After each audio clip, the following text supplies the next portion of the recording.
जी okay. आए जी, अस्सलाम वालेकुम, खैर खरीदते हैं, ठीक है आए। आप हैं इसके ओनर, शोरूम के आप ओनर हैं? अपना आप सर्टिफिकेट एक्साइज से जो रजिस्टर वो दिखा दें। बाबा शोरूम में पुत्र है। अच्छा, अस्सलाम वालेकुम जनाब, क्या हाल है? ठीक है, खैर खैरियत से? कैसे, ठीक है?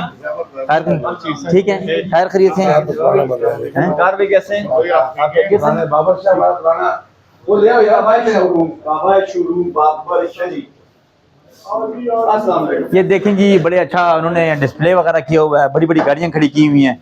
मगर जो लोग लेने के लिए आते हैं, मैं इनको ये कहता हूँ कि अपना कारोबार को रजिस्टर्ड कराएंगे तो तब लोग उसके ऊपर एतमाद भी करेंगे। तो हमारी सबको यही राय है कि अपने शोरूम को रजिस्टर्ड करवाएं। या आप बाहर लें, शीशा है ना वो रिफ्लेक्ट करेगा।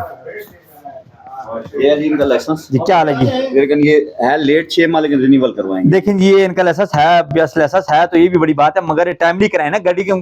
जब घर में बिजली का बिल नहीं जमा करा तो काट देता है, तो हम ऐसा बंद कर जाएंगे फिर।